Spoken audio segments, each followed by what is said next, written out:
വീണ്ടും വരുന്നവനായ യേശുക്രിസ്തുവിന്റെ നാമത്തിൽ ഏവർക്കും സ്നേഹവന്ദനം. ഇന്നത്തെ നമ്മുടെ വായന ഭാഗം യെശയ്യാ പ്രവചനം 52 മുതൽ 54 വരെയുള്ള അധ്യായങ്ങളാകുന്നു. ഇന്നത്തെ ചിന്തയ്ക്കായി വിശുദ്ധ മത്തായി എഴുതിയ സുവിശേഷം 8-ാം അധ്യായം 8-ാം വാക്യം, കർത്താവേ, നീ എൻ്റെ പുരയ്ക്കകത്ത് വരുവാൻ ഞാൻ യോഗ്യനല്ല. റോമൻ സൈന്യത്തിലെ ഏറ്റവും ചെറിയ വിഭാഗമായ 100 സൈനികരുടെ മേധാവിക്ക് പറയുന്ന പേരാണ് ശതാധിപൻ എന്നത്. ഒരു സഹസ്രാധിപന്റെ കീഴിൽ ഇത്തരത്തിലെ 10 ശതാധിപന്മാരുണ്ട്. പടയാളികളുടെ ശിക്ഷണം, ആയുധ പരിശോധന തുടങ്ങിയവയായിരുന്നു ശതാധിപന്മാരുടെ പ്രധാന ചുമതലകൾ. വിശുദ്ധ മത്തായി എഴുതിയ സുവിശേഷം 8-ാം അധ്യായം 5 മുതലുള്ള വാക്യങ്ങളിലും നമുക്ക് ഒരു ശതാധിപനെ കാണുവാനായിട്ട് സാധിക്കും. കഫർനഹൂം എന്ന പട്ടണത്തിൽ വച്ചാണ് യേശു ഈ ശതാധിപനെ കാണുന്നത്. ഗലീല കടലിന്റെ വടക്കു പടിഞ്ഞാറേ തീരത്തുള്ള ഒരു പട്ടണമായിരുന്നു കഫർനഹൂം. ഇവിടെ തൻ്റെ ദാസനു വേണ്ടിയായിരുന്നു ശതാധിപൻ കർത്താവിൻ്റെ സന്നിധിയിലെത്തുന്നത്.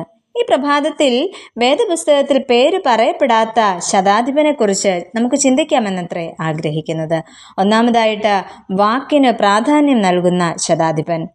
വിശുദ്ധ മത്തായി എഴുതിയ സുവിശേഷത്തിൽ ശതാധിപൻ നേരിട്ട് കർത്താവിൻ്റെ സന്നിധിയിൽ എത്തുന്നതായും, എന്നാൽ വിശുദ്ധ ലൂക്കോസ് എഴുതിയ സുവിശേഷം 7-ാം അധ്യായത്തിൽ ശതാധിപൻ തൻ്റെ മൂപ്പന്മാരെ കർത്താവിനടുത്തേക്ക് അയക്കുന്നതായിട്ടും നാം കാണുന്നു. ഇവിടെ 3 കാര്യങ്ങളാണ് ശതാധിപൻ ആവശ്യപ്പെടുന്നത്. 1, തൻ്റെ ദാസന്റെ സൗഖ്യം. 2, നീ എൻ്റെ പുരയ്ക്കകത്ത് പ്രവേശിക്കുവാനായിട്ട് എനിക്ക് യോഗ്യതയില്ല. മൂന്നാമതായിട്ട് പറയുന്നത്, നീ ഒരു വാക്ക് മാത്രം കൽപ്പിച്ചാൽ മതി എന്ന്. ഒരു വാക്കിന് വളരെ വില കൽപ്പിക്കുന്ന ഒരു വ്യക്തിയായി നമുക്ക് ശതാധിപനെ കാണുവാനായിട്ട് സാധിക്കും. ഒരു വാക്കുകൊണ്ട് ഒരു മനുഷ്യനെ തളർത്തുവാനും വളർത്തുവാനും സാധിക്കും. ഒരു വാക്ക് ഒരുവനെ നന്മയിലേക്കും തിന്മയിലേക്കും നയിക്കും. എന്നാൽ കൊലോസ്യർക്ക് എഴുതിയ ലേഖനം 4-ാം അധ്യായത്തിൽ ഇപ്രകാരം പറയുന്നു, നിങ്ങളുടെ വാക്കുകൾ കൃപയോടുകൂടിയതും ഉപ്പിനാൽ രുചി വരുത്തുന്നതും ആയിരിക്കട്ടെ എന്ന്. ഇവിടെ ശതാധിപൻ പറയുന്നത്, ഞാനും അധികാരത്തിന് കീഴിലുള്ള വ്യക്തിയാണ്.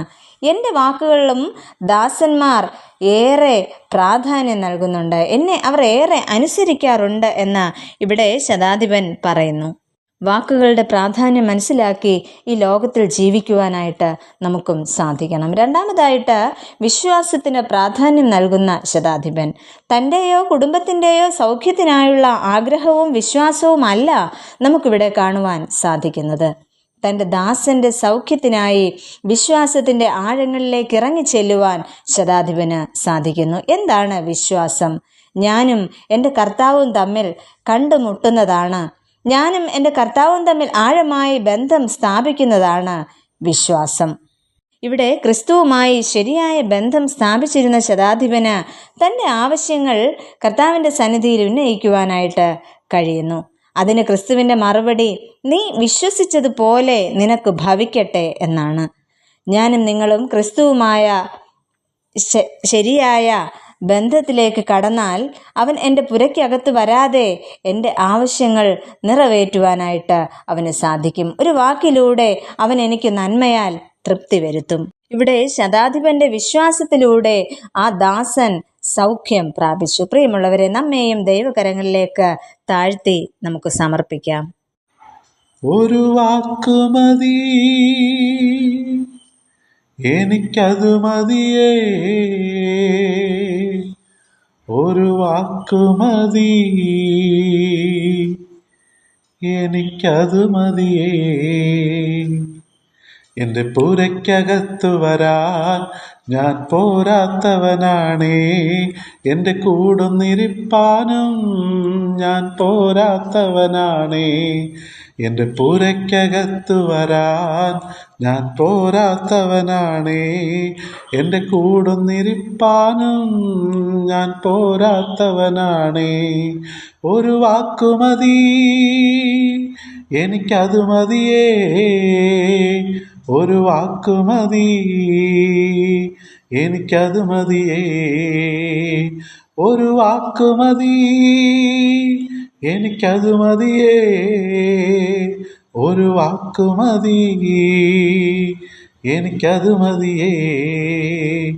എനിക്കത് മതിയേ.